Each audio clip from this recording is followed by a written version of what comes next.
Monsieur le Président de la collectivité territoriale de Guyane, cher Gabriel Serville, Monsieur le Président de la Chambre d'agriculture, Monsieur le Président de l'interprofession élevage et viande de Guyane, Mesdames et Messieurs, je suis très heureux de m'adresser à vous à l'occasion de cette deuxième édition du e-salon Guyane Terre d'élevage. La première édition a été un succès et a contribué à faire connaître à nos concitoyens la qualité de la production locale. Comme vous le savez, le gouvernement promeut une alimentation pour tous de qualité et durable, comme les circuits courts. En ce sens, votre projet est une excellente illustration de la déclinaison territoriale de la politique de l'alimentation que je mène. Je tenais donc, au travers de ce message vidéo, à vous apporter tout mon soutien. L'ensemble des filières agricoles et agroalimentaires ont été touchées successivement par deux crises, la crise alimentaire et la crise ukrainienne, qui les ont fortement impactées. Diminution des échanges, nécessité de maintenir l'alimentation de la population, augmentation du coût des intrants ont eu des conséquences, et notamment pour les éleveurs ici en Guyane. Le gouvernement a mis en place différents dispositifs pour atténuer ces effets, dont notamment la prise en charge des cotisations sociales, les prêts garantis par l'État et une aide à l'alimentation animale. Par ailleurs, le fonds de secours a été activé pour venir en aide aux agriculteurs touchés par les fortes intempéries de mai dernier, et l'instruction est encore en cours. Le coordinateur national interministériel du plan de prévention du mal-être en agriculture a été saisi de la question et la CGSS a prévu une déclinaison spécifique pour la Guyane. La démarche de transformation agricole initiée par le président de la République en 2019 se poursuit. Je tiens à saluer les efforts fournis par l'ensemble des acteurs de l'élevage afin d'élaborer une stratégie de développement de la production locale pour augmenter le taux de couverture locale des produits alimentaires. Dans cet objectif que nous partageons, de gagner en souveraineté alimentaire, le gouvernement a soutenu les investissements dans les équipements structurants de la filière agricole guyanaise et la politique de l'alimentation. Ainsi, dans le cadre du plan de relance, ce sont près de 9 millions d'euros de projets qui ont été acceptés.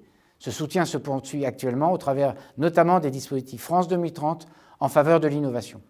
Comme pour tous les dispositifs de soutien, je serai attentif à ce que les spécificités des Outre-mer soient prises en compte. Je salue l'excellente relation de travail que nous avons nouée avec M. Gabriel Serville, le président de votre collectivité territoriale de Guyane, avec M. Albert Siong et toute l'équipe de la Chambre d'agriculture. Je ne mésestime pas les difficultés qui sont devant nous, mais je suis persuadé que nous les aborderons dans un esprit constructif. Votre salon doit permettre de faire connaître aux Guyanais les efforts consentis par les professionnels pour la production locale d'aliments de qualité accessibles à tous les consommateurs. Votre salon traduit ainsi concrètement la politique de souveraineté alimentaire que je porte à la tête de ce ministère. Votre salon est également l'occasion de valoriser les métiers de l'agriculture. L'enjeu du renouvellement des générations est, vous le savez, éminemment important pour garantir notre souveraineté alimentaire et assurer les transitions nécessaires dans le contexte de changement climatique que nous vivons. L'outre-mer et l'élevage doivent y trouver toute sa place. C'est pourquoi, comme annoncé par le président de la République, j'engage une large concertation nationale et locale pour construire un pacte de renouvellement et une loi d'orientation et d'avenir d'ici le milieu de l'année 2023. Je compte activement dans ce cadre sur votre participation. Je vous remercie et vous souhaite une excellente deuxième édition du e-salon Guyane Terre d'élevage. Monsieur le Président de la collectivité territoriale de Guyane, cher Gabriel Serville, Monsieur le Président de la Chambre d'agriculture de Guyane, cher Albert Siong, Monsieur le Président de l'interprofession viande de Guyane, cher Patrick Labranche, je vous remercie pour votre invitation à ce deuxième e-salon de l'élevage en Guyane, auquel je regrette de ne pas pouvoir me rendre, et je vous remercie de l'opportunité que vous me donnez de faire cette vidéo. Votre première édition était un succès, et cette deuxième édition, j'espère, le sera aussi. Il est important que le consommateur guyanais puisse connaître vos produits et savoir que le travail des agriculteurs en Guyane produit des productions de qualité et qu'ils peuvent la consommer en toute confiance avec la garantie apportée par votre interprofession, mais aussi par les services de l'État, de toute la qualité inhérente aux productions locales guyanaises. Le gouvernement a essayé de soutenir cette démarche de structuration. Au travers du plan de relance, nous avons financé plusieurs projets, des ateliers de transformation de la viande locale. Nous avons aidé à la modernisation de l'abattoir de la communauté de communes de l'Ouest guyanais. Nous avons aidé à un abattoir de volailles agréé qui faisait défaut au territoire, mais nous avons aussi aidé à un projet alimentaire territorial dans la communauté d'agglomération du centre littoral, et c'est le premier projet alimentaire territorial en Guyane, et je me félicite de cette démarche. Nous avons aussi pu soutenir la Provenderie avec son extension et sa modernisation. Parallèlement, le dossier de l'interprofession, de la reconnaissance de votre interprofession a été transmis au ministère de l'Agriculture et il est en cours d'instruction par les services. C'est une reconnaissance interministérielle et il est important que votre interprofession soit reconnue pour qu'elle puisse mettre en place des actions de coordination qui vont pouvoir concerner tous les maillons de la chaîne, la production, la transformation, la provenderie, la distribution et l'importation, car c'est grâce à ce travail interprofessionnel que les aléas du marché pourront être contenus et que vous pourrez ainsi au mieux commercialiser vos produits. Vous développez aussi une production bio en Guyane. La Guyane est le premier territoire d'outre-mer en termes de pâturage bio. Il faut aussi que ça se sache. Et c'est une fierté pour la Guyane de pouvoir disposer de ce potentiel. Voilà. Je ne serai pas plus long. Je laisse aux consommateurs guyanais le loisir d'aller circuler dans vos allées pour, en toute confiance, améliorer encore la connaissance des produits locaux. Et je vous remercie pour votre invitation.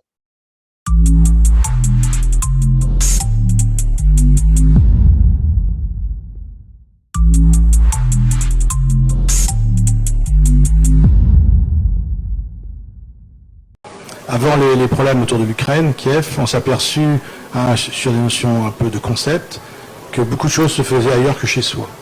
Et dès lors qu'il manque une pièce, tout le système tombe un petit peu en château de cartes. On le découvre, on l'a découvert un peu au travers de la Covid, où les médicaments échappaient, l'intelligence de nos universités faisait des solutions, mais après il fallait les produire, les distribuer. Donc on voit bien que ce monde qui était devenu une sorte de village se replie sur soi-même. Attention à la notion de repli et de dire on va tout refaire à la maison, comme ça on va être sûr de tout. C'est une époque qui est un petit peu dépassée, mais qui au-dedans est nécessaire sur les termes que vous avez évoqué tout à l'heure, qui sont importants, la notion de souveraineté, c'est-à-dire de donner la meilleure des choses à chaque administré. Évidemment, la notion de contact, constamment, un préfet de département est une sorte de thermomètre. Il n'est pas là pour dire la maladie, il est là pour dire la surchauffe locale, l'intention, l'intérêt, les marges. Et le gouvernement répond globalement, et ça va être un travail que l'on va faire sur les mesures de prestations alimentaires pour animaux, où l'État peut rembourser jusqu'à 60%, on s'aperçoit avec les services de l'État, de la DAF, qui est une sorte de vigie, de dire on devrait pouvoir mieux profiter de cette aide-là, et ce qui veut dire que la complexité parfois administrative empêche le bon sens. L'idée là, votée par nos parlementaires, mise en place, et on s'aperçoit après que la dernière passerelle, les 10 derniers mètres pour obtenir, est imparfaite. Donc c'est à nous de la travailler, et en temps de paix, en quelque sorte. Ce n'est pas non plus la confrontation systématique. Et c'est pour ça que d'entendre dire que les producteurs ont compris serrer la marge, mais au bout d'un moment, quand il n'y a plus rien à serrer, c'est la dislocation sociale. Et ça, c'est impossible, parce que de ne pas donner à manger aux gens, c'est-à-dire que c'est une théorie des dominos. Donc tout ce travail, il est constant, il est intelligent, parce qu'il est mesuré, et en même temps, il accompagne. Et vous avez pu vous apercevoir que le soutien pas qu'au monde agricole, mais le soutien, l'État investit sur la Guyane plus de 26 millions d'euros pour aider à avoir des prix de carburant inférieurs, tout comme la filière transport logistique qui touche aussi le monde agricole. Donc on voit bien que si déjà on arrive à maîtriser certains prix, on va en ralentir d'autres. C'est pour ça que la notion de stratégie posée, contenue, quitte un engagement de finances publiques, et tout le monde est responsable des finances publiques, et à mon avis la bonne réponse. Mais évidemment avec des interlocuteurs qui sont à l'écoute, qui donnent les bonnes informations et qui constamment sont dans la construction. Et honnêtement, nous sommes dans la construction d'une manière constante. On est là pour gagner ensemble, pour que la Guyane puisse avoir un territoire de quiétude, de valeur ajoutée, et de donner à chaque jeune fille, chaque jeune garçon, la maîtrise de son destin. S'il veut rester en Guyane dans la filière agricole, il faut savoir produire évidemment une formation de qualité qui s'y retrouve, et à part là de pouvoir développer des exploitations qui nourrissent. Nourrir son voisin, sa famille ou d'autres personnes, c'est quand même un sujet très valorisant.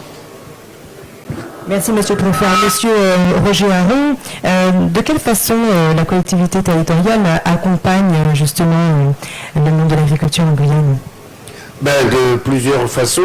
D'abord, pour revenir sur ce que disait Monsieur Labranche tout à l'heure, c'est que il faut que les trois acteurs qui sont l'État, la Chambre d'agriculture et nous-mêmes, que nous puissions agir dans le même sens. Et à ce moment-là, nous allons atteindre nos objectifs. Alors, en ce qui nous concerne, nous, c'est d'aider, bien entendu, l'aide à l'investissement et le renforcement des structures. Et donc, nous avons tout un artifice de moyens financiers, je parle, pour accompagner le monde agricole. C'est ce que nous faisons avec l'interprofession et Intervig, mais nous le faisons avec toutes les interprofessions. Et nous encourageons d'abord vivement que les agriculteurs, plus ils vont s'organiser, plus ce sera facile pour nous de financer, d'aider à la structuration, en tout cas à l'investissement qui sera nécessaire dans ces filières. Merci beaucoup. Alors c'est vrai qu'il y a quelques chiffres quand même. Vous le disiez tout à l'heure, Monsieur Labranche, effectivement, plus un œuf de l'extérieur ne rentre en Guyane, et ça, je pense qu'on peut quand même s'en féliciter. Le miel se porte plutôt bien aussi, avec quand même 18% de miel local. Et par contre, au niveau de la viande, effectivement, les chiffres baissent, mais la volaille, 4% uniquement, alors que c'est vrai que c'est la viande la plus consommée en Guyane. Oui, c'est vrai, c'est un produit consommé. C'est un produit aussi où le consommateur lambda a tendance à se réfugier parce qu'il faut de la protéine, donc il va sur ce type de volaille. Là également, nous réfléchissons à comment faire. On y avait pensé. Bon, manque de peau, est arrivé le Covid et ensuite est arrivée la guerre en Ukraine. Notre objectif, c'était de faire en sorte que le consommateur pouvait avoir un poulet acheté 10 euros. 10 euros, pas le kilo, 10 euros le poulet. Il récupère son poulet, ça lui coûte que 10 euros. C'est-à-dire qu'il a payé, je sais pas, 5,96, 6 euros du kilo. Donc arrivé à un poulet d'un kilo 2, il paraît que son poulet d'un kilo 2. Malheureusement, les fluctuations de prix ont fait qu'on n'a pas réussi à tenir cet objectif-là, mais c'est un objectif qu'on s'est fixé. On consomme 13 000 tonnes de volaille en Guyane. C'est pas normal qu'on ne produise même pas 2000 tonnes, même encore. On a fait l'année dernière, je crois, 280 tonnes. Donc c'est peanuts par rapport. Donc il y a une possibilité de développement de cette filière et d'occupation de la place de ce marché-là qui est exponentielle.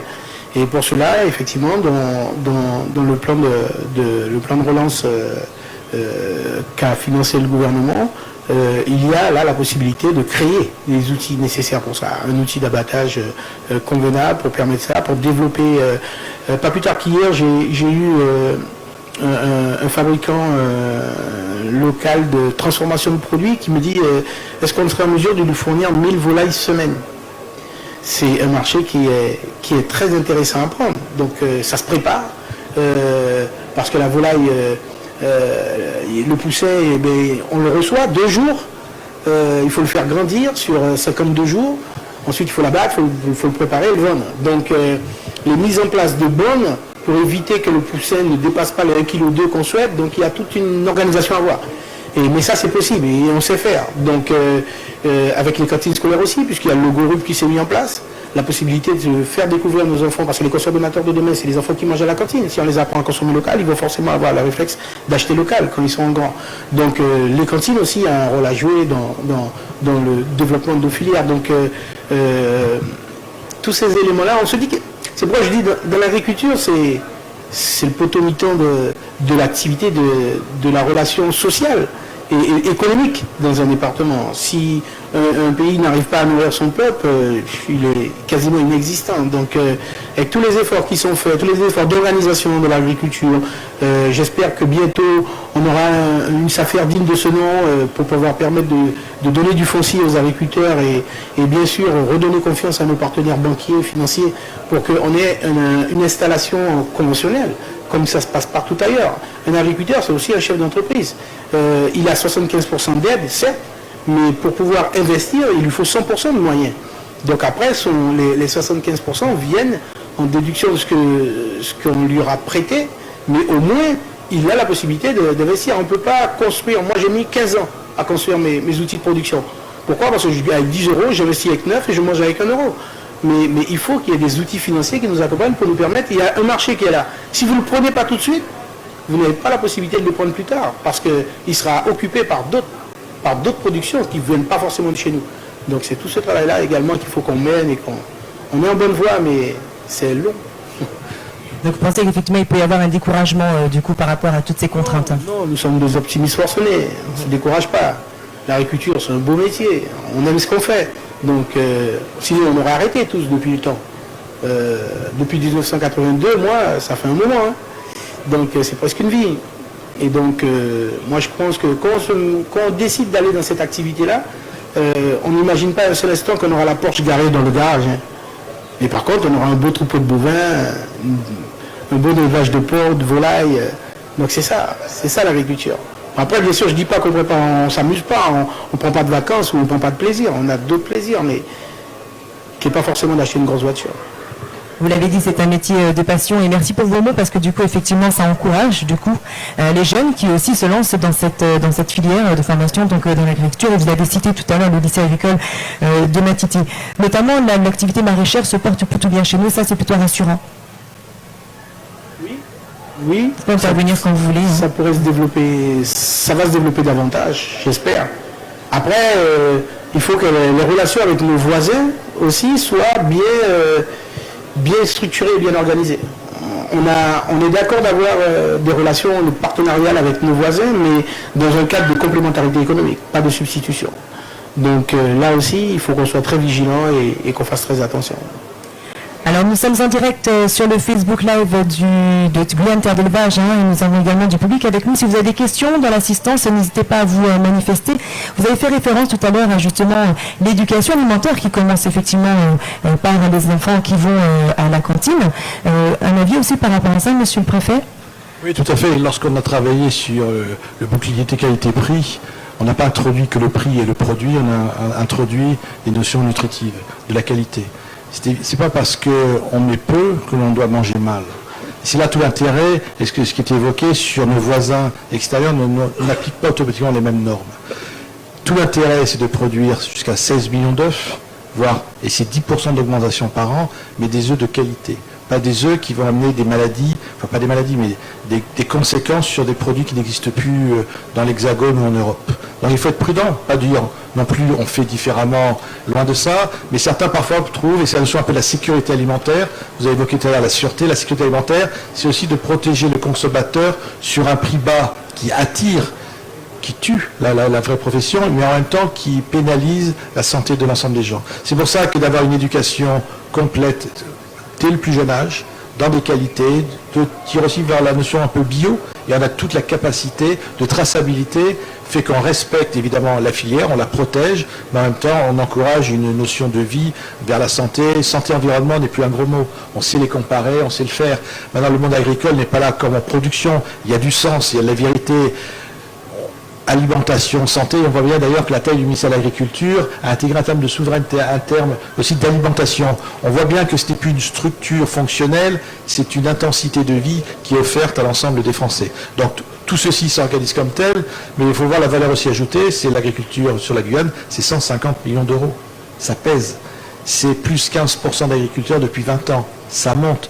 Évidemment, ça monte, parce que la population augmente. Mais soyons aussi réalistes, parce qu'il y a des filières de formation, il y a des filières aussi de contrat, et de ne pas vivre aux dépens des autres. C'est pour ça que la notion de souveraineté, c'est de maîtriser son destin, de formation, de qualité de vie, de pouvoir partager et d'en vivre d'une façon digne. Évidemment, peut-être pas de Porsche. Alors, je vais faire une Porsche Cayenne, parce que moi, il fallait que je le fasse. Clin d'œil à la mer, évidemment, mais c'est pas l'objectif, c'était pas la surconsommation, c'est de donner du sens, parce que certains véhicules, évidemment, agricoles, ont certains prix, il faut savoir les travailler, ça on peut les acheter sur la plaque d'Amérique latine, mais en même temps, il faut savoir produire de façon décente et vivre de son travail, tout en ne pénalisant pas, évidemment, l'autre. Ce n'est pas un rapport de force, c'est une complémentarité. Alors, juste pour revenir sur la restauration collective, moi je me souviens qu'il y a 2 ans, la CACL avait mené une étude et avait fait une expérience dans les cantines scolaires où on avait donné que du produit local et d'autres où c'était un petit peu partagé. Mais je peux vous dire que le résultat était sans appel. puisqu'on pesait les restes, ben dans les cantines où on donnait le produit local, il n'y avait pas de reste. Au contraire, on voyait les enfants venir demander encore durable. Donc ça veut dire que si on continue dans cet effort de pouvoir alimenter par des produits locaux la restauration scolaire, puis les grandes restaurations comme la prison ou autres, les grandes administrations, eh bien petit à petit on peut arriver à justement changer cette mentalité de pouvoir, parce que le problème il est culturel. Et puis il y a même les gens de la restauration collective disaient on a un problème, pourquoi la pomme revient moins chère que la banane? Oui, on doit s'interroger. Et c'est là que justement nous, pouvoir public, on doit pouvoir justement aider cette production locale, non seulement comme je disais financièrement, mais j'ai oublié tout à l'heure, mais aussi dans la technicité, les amener des techniciens qui puissent aider les petits agriculteurs qui sont loin des grands centres, pour pouvoir savoir planter, savoir faire face à certaines maladies dans leur exploitation, etc. Et là, c'est notre job. Alors c'est vrai qu'il y a une filière, donc effectivement avec le lycée agricole de Matiti, avec certainement un apprentissage fait sur un programme qui est peut-être ou pas adapté convenablement à la Guyane. Monsieur Labranche, par exemple, si vous connaissez ce programme? Mais là, je ne saurais pas répondre parce que... On a des spécificités bien locales, du coup. Bon, sur les apprentis ou... Oui, là où je voulais en venir, c'est qu'effectivement, lorsque nos grands-parents, par exemple, ils avaient des techniques par rapport à leur champ, à leur bétail, à leur abatis. Aujourd'hui, c'est vrai qu'il y a peut-être certainement des normes à observer. Est-ce que ça, du coup, vous pensez que les jeunes aussi, ils essayent de rester un petit peu du mode local et familial, ou est-ce qu'ils sont obligés d'adopter celui-là? Ah non, moi je pense que de toutes les façons, les techniques évoluent partout, la pénibilité dans le travail aussi. Donc un agriculteur, il n'a pas pour ambition de continuer à travailler avec la roue et la pelle. S'il y a des machines à sa disposition, il va les utiliser pour au moins lui faciliter la vie. Donc je pense que dans l'esprit des jeunes, quand on est dans une activité traditionnelle dite de type abattis, c'est parce qu'on est contraint, je dirais. On est contraint, c'est pas péjoratif, mais on est contraint par rapport au fait qu'on n'ait pas les moyens de pouvoir investir dans des outils nous permettant d'accéder à plus facile. Donc, parce que mettre en valeur ces hectares de forêt éventuellement avec des arbres qui peuvent faire 1,50 m de diamètre à la tronçonneuse, c'est pas donné à tout le monde. Donc, je pense que c'est plus la notion de pénibilité qui rentre en jeu. Et puis bon, après, au lycée de Matiti, nous on reçoit des stagiaires. Donc on les rencontre, ils viennent chez nous, on les apprend au travail, on les suit, on les aide à construire leur rapport de stage. Et après, une fois que la formation est terminée, soit ils arrêtent, ou soit ils poursuivent. Et ceux qui poursuivent, on les a perdus de vue. Donc on ne sait pas ce qu'ils font, on ne sait pas s'ils ont envie de revenir. En tout cas, nous, on fait paraître des offres d'emploi et on n'a pas forcément de réponse de la part de jeunes qui sont partis se former. Donc on ne sait pas si entre-temps ils ont changé de cursus. Mais bon, il y a un véritable problème à ce niveau-là aussi, dans le cadre du besoin en termes d'encadrement ou d'accompagnement par des gens qui se sont formés et qui pourraient revenir dans leur pays. Alors, ma question n'était pas anodine, parce que justement, suite à des élèves qui ont été diplômés suite à leur cursus, je pense qu'au final, ils vont pas forcément trouver le travail qui va leur permettre de pouvoir vivre décemment et préfèrent effectivement, pour certains qui ont effectivement une exploitation un peu familiale, travailler eux-mêmes et vendre eux-mêmes. Donc c'est aussi parfois la fuite, on va dire, en tout cas de la formation qui aurait été initialement faite par le cursus scolaire. Vous posez la question de l'orientation. C'est bien là, c'est le dialogue qu'il y a avec le jeune. Parfois, certains imaginent qu'il va faire une succession familiale, il doit se libérer, il y va sans plus. Et on trouve cela dans le modèle de l'éducation nationale qui représente énormément de millions d'euros. Je tenais, évidemment, j'ai fait le tour avec, non pas par gentillesse, par intérêt de cette exposition, et j'ai vu un bloc très intéressant. Le lycée de Matiti, dont on parle, Erasmus, l'Europe, le CNES, l'altitude. l'Europe, le CNES autour du lycée de Matiti. On voit bien que le jeune, il va apprendre un métier, mais il doit avoir une autre dimension. Les voyages forment la jeunesse. Il doit aller voir un peu à l'extérieur, voir ce qui se passe. Peut-être il y restera, mais s'il revient, il sera meilleur. Il sera totalement, je dirais, dans l'attente. Et après cette vision si spatiale globalement, on voit bien que la Terre, c'est pas celle qu'il y a sous les semelles, c'est pas celle qui est au bout de l'appel, c'est aussi celle que l'on voit de l'espace, c'est celle que l'on voit depuis l'Europe et depuis d'autres voyages. Donc c'est important cette Terre. On a besoin d'ouvrir un débat. C'est pas parce qu'on est un lycée agricole que le premier emploi doit être automatiquement fiable. Il y a une construction personnelle. Il y a des gens qui ont besoin de un peu plus de temps, de voir et de revenir avec ces qualités-là. Donc c'est vrai que je félicite vraiment l'ouverture qui pourrait être une ouverture publicitaire sur le monde agricole. Des œufs, des poules, elle est là. Elle est présente, elle est commerciale, c'est logique. Mais en même temps, c'est de montrer à cette jeunesse, parce que c'est elle qui fera l'agriculture, qu'il y a d'autres chemins qui sont importants, des chemins d'aller vers, de revenir ou pas, peu importe, mais surtout d'avoir la maîtrise de son destin et d'après de porter des valeurs qui seront, à mon avis, universelles, celles de nourrir l'autre. Merci. Nous arrivons presque au terme de cette première table ronde. S'il y a des questions de l'assistance, surtout manifestez-vous, n'hésitez pas. Nous vous remercions donc de nous suivre via le Facebook Live de Guyane Terre d'élevage. Pour terminer, on fait un petit tour de table pour conclure sur pour éventuellement une idée sur un levier d'action, Monsieur Aron.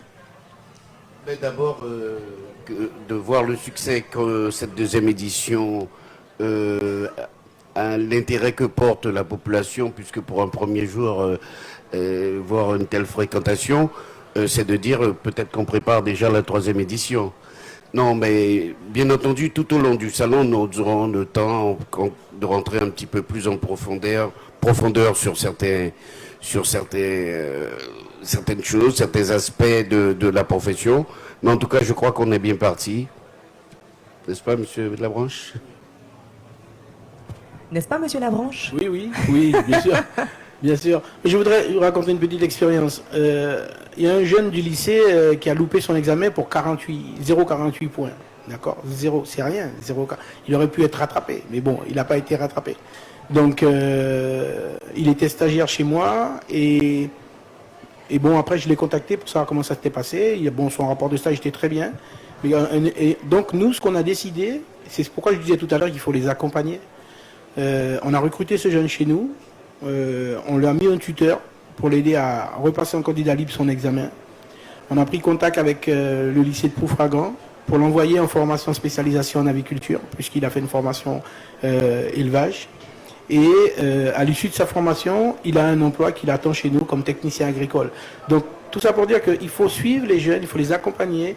Et puis des fois, il y a des bons. Donc des fois, pour un petit rien, ils n'ont pas l'occasion d'obtenir ce qu'ils souhaitent. Il faut les accompagner, il faut les soutenir pour pouvoir en faire quelque chose de bien.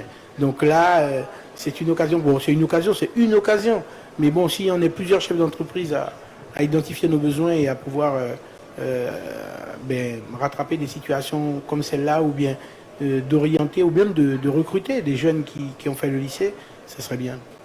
C'est même essentiel, j'ai envie de vous dire. D'ailleurs, justement, nous en parlerons justement de la formation professionnelle, du suivi justement de ces jeunes diplômés lors de notre prochaine table ronde qui se tiendra à 15h. Donc ici même, si vous souhaitez y assister, il y aura donc le directeur de l'établissement du lycée agricole de Matiti.